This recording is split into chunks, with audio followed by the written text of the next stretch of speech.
안녕하세요. 저는 경주에 사는 40대 초반의 여자입니다. 제가 이번에 정말 어이없고 황당한 일을 겪다 보니 극도의 스트레스로 환청까지 들리게 된 상태인데요.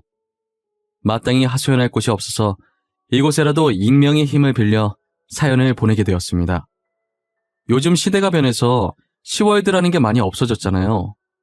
그런데 저희 시댁은 아직도 조선시대에 머물고 있는 건지 여전히 시월드가 엄청납니다. 저는 시댁에서 뭐라고 하든 한 귀로 듣고 흘리면서 남편 하나만 보고 살면 괜찮을 줄 알았어요.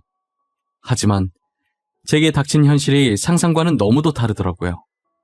저는 요즘 흔히들 말하는 금수저라고 할 만큼의 부유한 집안은 아니었지만 나름 어렸을 때부터 제가 하고 싶은 것들이 있으면 부모님께서 다 해주실 정도의 부유한 집안이었어요. 하지만 제 남편은 가족들이 전세의 조그만 집에 살고 있는 조금 가난한 편에 속하는 집안이었어요. 이렇듯 저희 집안의 빈부격차가 크다 보니 결혼도 순탄치만은 않았죠. 시댁에선 당연히 저를 허락하셨는데 친정에서 딸의 고생길이 보인다며 허락하지 않으셨죠. 그래도 둘 다 나름 이름 있는 기업에 취직하면서 벌이가 비슷하니 부모님에게 손 안 벌리고 살 수 있을 정도라 제가 계속 밀어붙여서 결혼을 허락받게 되었어요. 신혼집도 저희가 알아서 하려고 했는데 부모님께서 축하 선물로 주시고 싶다고 난리셔서 어쩔 수 없이 친정 부모님께 50평짜리 아파트를 받게 되었어요. 혼수는 제가 모아둔 돈으로 꼭 필요한 것들만 구매했고 남편은 정말 못 많았어요. 그리고 저희는 모두의 축복을 받으면서 결혼식을 올렸습니다. 결혼을 하고 처음 시댁으로 갔는데 시어머니는 계속 기분 나쁜 말만 하시더라고요. 그래, 신혼여행은 잘 갔다 왔니? 얼굴이 반질반질한 거 보니 좋았나 보네. 어디서 이런 부잣집 딸을 데리고 왔는지 능력이 참 대단해. 도대체 또 뭐가 불만이라 이렇게 비꼬시는 거예요? 그냥 대놓고 말씀을 하세요. 사람 면전에 대고 무안 주지 마시고요. 너네는 여행 갔다 와서 빈손으로 왔니? 선물 없어? 보통 선물을 사들고 오는 게 예의 아닌가? 그런 건 안 가르쳐줬나 봐. 죄송해요, 어머님. 저희도 여행 도중에 돈을 잃어버리는 바람에 경황이 없어서 사지 못했어요. 다음에 또 여행 가면 그땐 꼭 어머님이랑 아가씨 선물까지 사올게요. 도대체가 얼마나 덤벙거리며 돈을 잃어버려. 여자가 꼼꼼해야 집안 살림도 잘하지. 그렇게 덤벙거려서 되겠어? 그래서 뭐 하나 제대로 하는 게 있겠냔 말이야.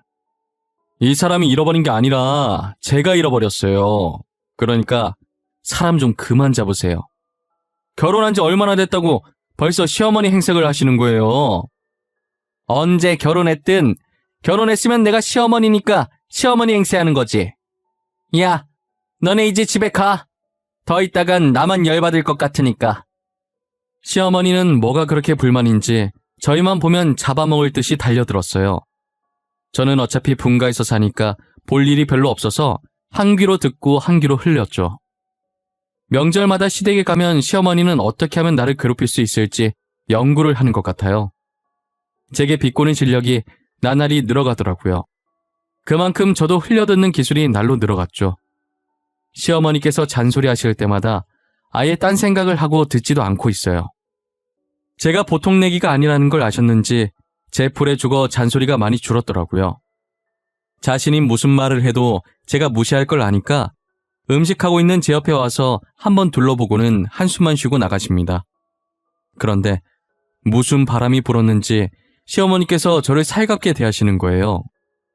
저는 한순간에 다른 사람으로 바뀐 시어머니께 의구심이 들기 시작했어요. 역시 시어머니 머릿속에는 다른 꿍꿍이가 있었더라고요. 저희 집안이 부유한 집안인 걸 아니까 그걸 이용하려고 제게 살갑게 구셨어요. 그래 아가. 요즘 잘 지내고 있니? 별일은 없고? 어떻게 지내나 궁금해서 연락했어. 별일은 없는데 어머니께서 어쩐 일로 전화를 다 주셨어요? 저한테 전화하신 적 잘 없으시잖아요. 그냥 해봤어. 아가, 혹시 너 가진 돈 좀 있니? 너 모아둔 돈이 좀 있는 걸로 아는데 말이야. 돈이요? 돈이야 뭐 월급 받으면 항상 모으고 있긴 한데 왜요? 어머님이 갑자기 왜 제 돈 얘기를 하세요? 아니 그게 네 신우 이번에 결혼한다고 했잖아. 혹시 며느리 네가 우리 딸 결혼 자금 좀 보태줄 수 있나 해서. 제가 아가씨 결혼 자금을 왜 보태요? 제가 결혼하는 것도 아닌데. 아가씨는 모아둔 돈도 없이 결혼하려고 하는 거예요? 저는 아가씨 결혼 자금 보탤 돈 없어요. 가족끼리 돕고 살아야지. 그렇게 매정하게 굴지 말고 좀 도와줘. 정 돈이 없으면 너네 부모님한테라도 부탁해서 돈 좀 구해보면 안 되겠니? 죄송한데 제가 결혼하면서 부모님께 손 안 벌리기로 했어요. 다른 분들한테 빌리셔야겠네요. 야, 너는 시애미가 고개 숙이고 들어가면 고민하는 척이라도 하면 덧나냐? 지금 너 잘 산다고 사람을 이렇게 무시해도 돼? 어? 시어머니께서 어쩐 일로 사근사근하나 했더니 저보고 신우 결혼 자금을 좀 보태달라고 하더라고요. 아무리 부탁해봐도 제가 단칼에 거절하자 본성을 드러내시더라고요.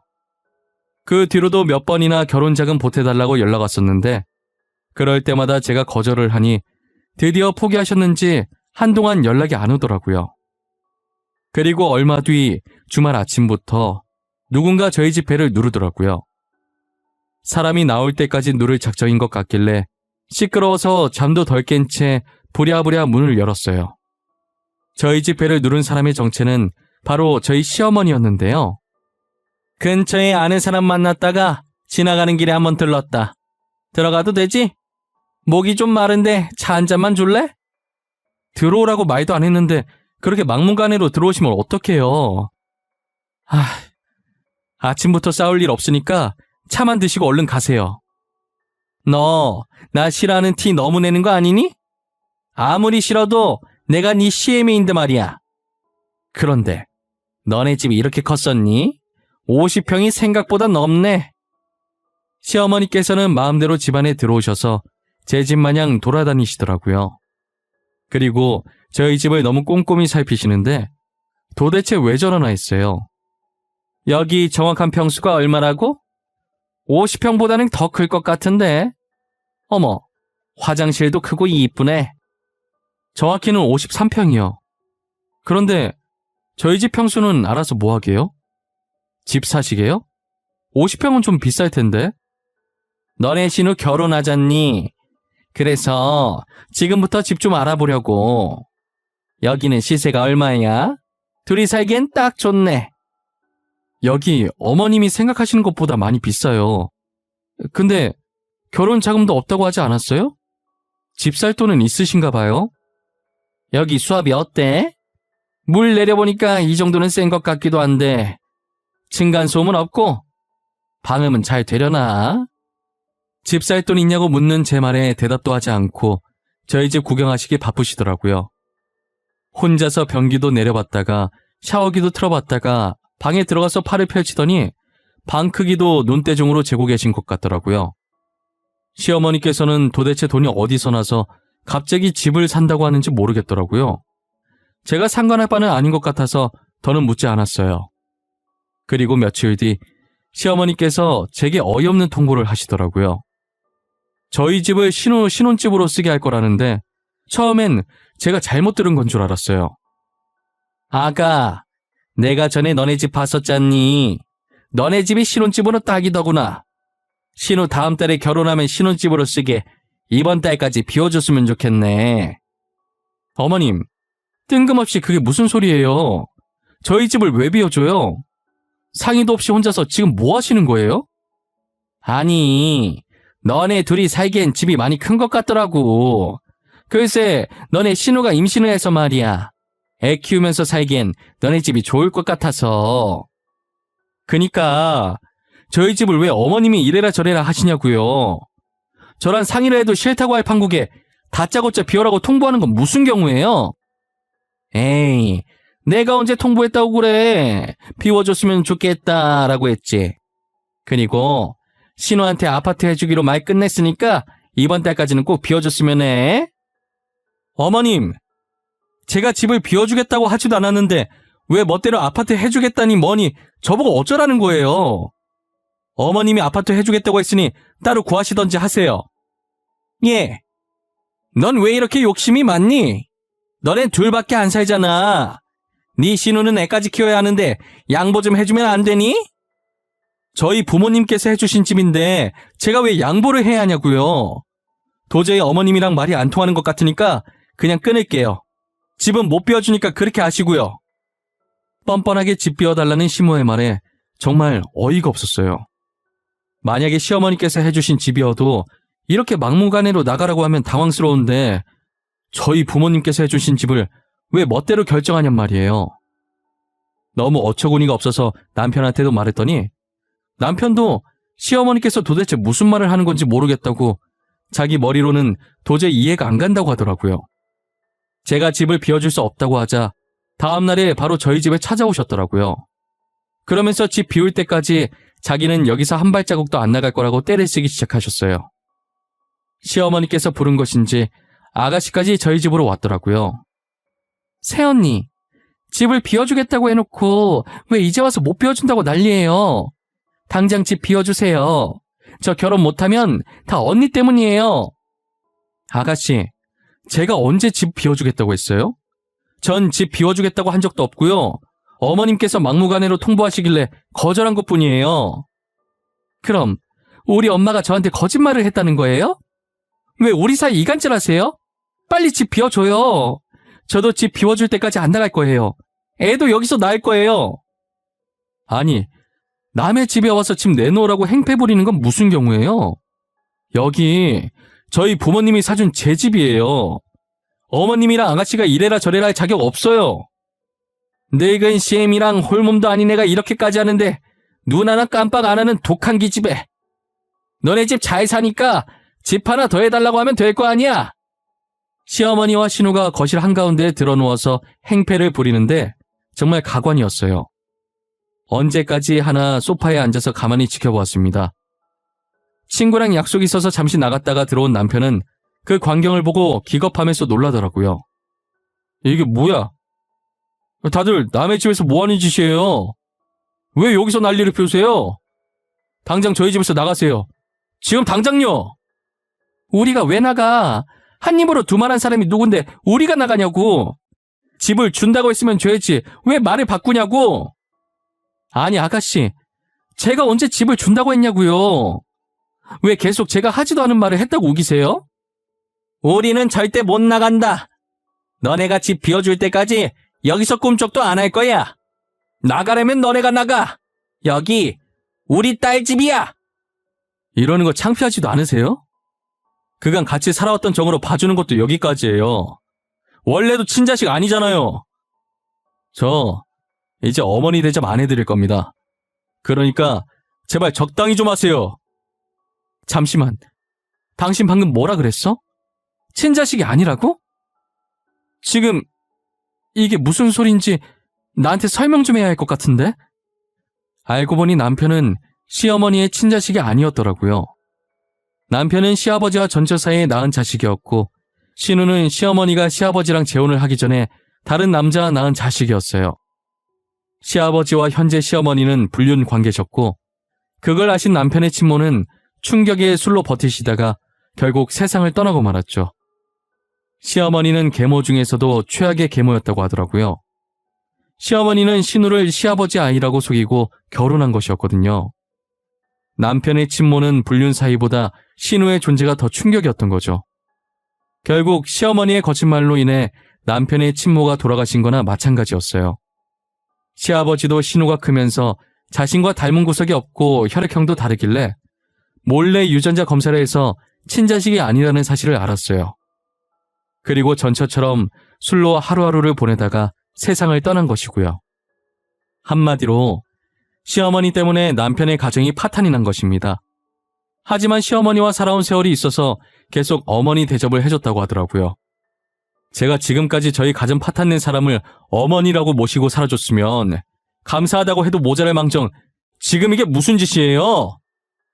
내가 언제 너한테 어머니 대접해달라고 부탁했니? 난 어머니 대접해달라고 한 적도 없는데 왜 혼자 생색이야? 어머님, 아니다. 이제 어머님 아니구나. 저기요 아주머니, 더 이상 우리 그의 어머니 아니시면 이제 나가주시겠어요? 어머, 얘 말하는 싸가지 봐. 당장 이 집 안 내놔? 우리 딸 결혼 못하면 네가 책임질 거야? 책임질 거냐고? 제가 책임을 왜 져요? 그리고 이때까지 가족이라서 봐줬던 건데 이젠 가족 아니니까 계속 이러시면 경찰에 신고할 거예요. 경찰한테 끌려 나가실래요? 아니면 그냥 나가실래요? 경찰이라는 말에 움찔하더니 시어머니와 신우가 천천히 일어나더라고요. 일어나서 저를 째려보고 있길래 휴대폰을 들어 112 누르는 신용을 하니까 나가려고 했다면서 가방을 챙겨 들고 후다닥 나가더라고요. 남편은 시어머니와 신우가 나간 것을 확인하고 다리에 힘이 풀렸는지 주저앉더라고요. 여보, 괜찮아? 왜 얘기 안 했어? 그동안 혼자서 얼마나 힘들었어 정말. 그런 일 있었으면 나한테 얘기를 했어야지. 도대체 왜 혼자 짊어지고 있는 건데? 이런 가정에서 자란 걸 알면 당신이 싫어할까봐 말을 못했어. 사실을 알면 버림받게 될까봐 무서웠어. 내가 당신을 왜 싫어해? 당신이 잘못한 것도 아니잖아. 힘든 일 있으면 같이 나누는 게 부부 아니야? 미안해. 내가 생각이 짧았어. 난 내 선에서 해결할 수 있을 줄 알았어. 그런데 저렇게까지 막무가내일 줄은 상상도 못했어. 당신이랑 피 한 방울 안 섞였다는 게 오히려 다행이야. 이때까지 시어머니라서 참아줬었거든? 다음에 또 집 내놓으라고 하면서 난리치면 바로 경찰에 신고해버릴 거야. 다시는 저 두 사람이랑 엮이고 싶지 않아. 길에서 우연이라도 마주치고 싶지 않아. 그런 사람을 어머니로 모셨다는 게 우리 엄마한테 너무 미안해. 어머님은 다 이해해 주실 거야. 그러니까 너무 당신 탓으로 돌리지 마. 이렇게 된 게 당신 잘못이 아니잖아. 저는 연애할 때도 본 적 없던 남편의 우는 모습을 그날 처음 봤어요. 얼마나 힘들었을지 가늠이 안 돼서 저도 눈물이 나기 시작하더라고요. 당시 남편도 엄청 어렸을 텐데 어려서부터 벌써 철이 들어버려서 지금까지 혼자 짊어지고 살았던 남편이 너무 가여웠어요. 시어머니께서는 그동안 왜 남편에게 쌀쌀 맞았었는지 이제야 알 것 같았죠. 제가 결혼하고 처음 인사드리러 갔을 때도 명절마다 시댁에 방문했을 때도 단 한 번도 남편을 살갑게 반겨주지 않았었거든요. 그런 사람이 신우가 오면 버선발로 두 팔 벌리면서 나가셨었어요. 이게 다 이유가 있었던 차별이었어요. 그럼 그동안 친아들도 아닌 자식의 집에 찾아와서 집 내놓으라고 난리친 거였잖아요. 정말 생각하면 할수록 그 두 사람의 머릿속엔 뭐가 들었는지 궁금했어요. 어떻게 뻔뻔하게 그런 짓을 할 생각을 했는지 진짜 정상인의 머리에선 나올 수 없는 발상이죠. 지금도 그날 일을 떠올리면 머리부터 발끝까지 소름이 끼칩니다. 결혼할 거라고 난리치던 신우는 결국 그 남자와 파혼을 했다더라고요. 결혼 상대가 사업하는 사람이었는데 이제 막 뜨기 시작한 기업이라고 하더라고요. 그 엄마의 그 딸이라고 임신했다고 거짓말치고 그 남자를 잡으려고 한 거였어요. 그런데 멍청하게 감기 걸렸다고 남자 앞에서 약을 먹는 바람에 거짓말한 게 들켰죠. 집도 못 구해 거짓말도 들켜 남자가 화가 나서 파혼하자고 했다더라고요. 최근에 시어머니와 신우가 남편 회사까지 찾아와서 울면서 빌더래요.